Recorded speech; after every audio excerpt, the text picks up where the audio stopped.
So today we're going to introduce you to a fabulous exercise called mirror walks. Mirror walks your young learners will really love. It's a great way of bringing together their key observation skills. It will stimulate their senses and fire their imaginations.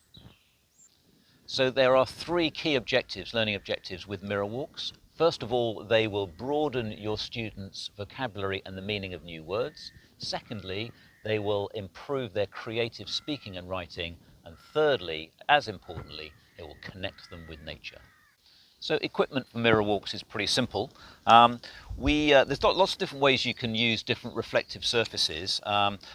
There's no substitute for glass, and I know that might make some people a little bit uneasy. Using perspex or plastic can be good, but it doesn't tend to create a really good reflective surface.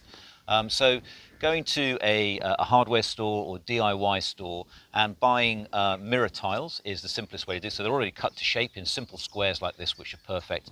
And then what we normally do is we back them just by using foam board like this, which you can cut to shape around your tile. And if you have a very slight overlap, so you cut the foam board slightly larger than the tile, then that creates a sort of rubberized protective border all the way around the outside, and then all you need to do is tape that on and glue it to the back, and that's pretty safe, to be honest. That works really well and is very inexpensive. So the perfect area to do mirror walking in is something like this, a small copse or woodland space where you've got really nice mature trees, broad leaves, and you've got lots of really nice canopy for them to look up at. In terms of the ground space, obviously you're going to have hazards and trips and things, so you just need to make sure that you're identifying these, drawing these to the attention of your children, and obviously any kind of spiky bits sticking out of the ground you're going to need to avoid and keep them away from too. So once you've identified the ideal space as the teacher facilitating the activity, you might want to bring your children into it as well so that they can walk around and identify the hazards and risks for themselves.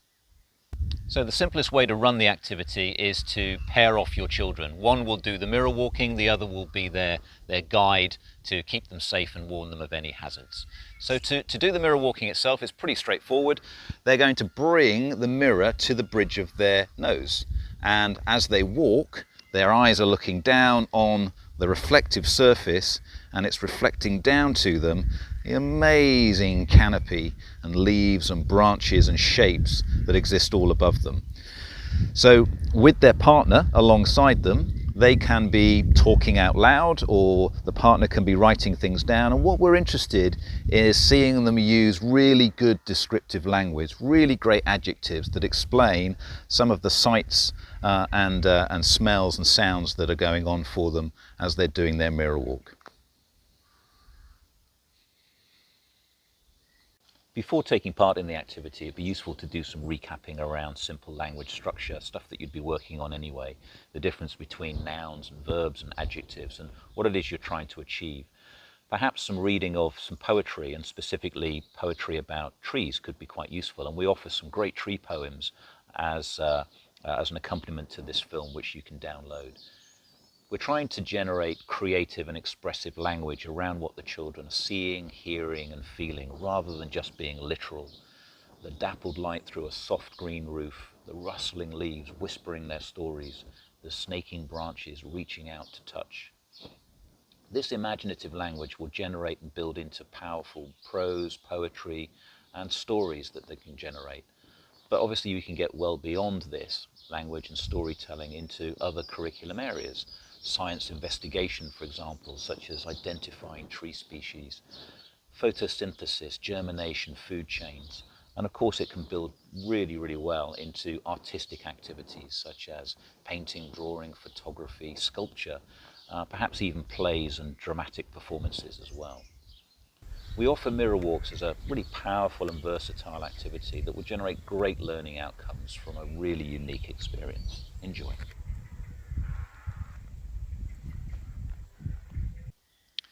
So as with all the films, you are able to download and print off the written resources that go with this. There's a really nice teacher briefing sheet which I hope will be helpful for you. Just click on the link underneath the film and go out, find some fantastic spaces and do your mirror walking. Enjoy. See you soon.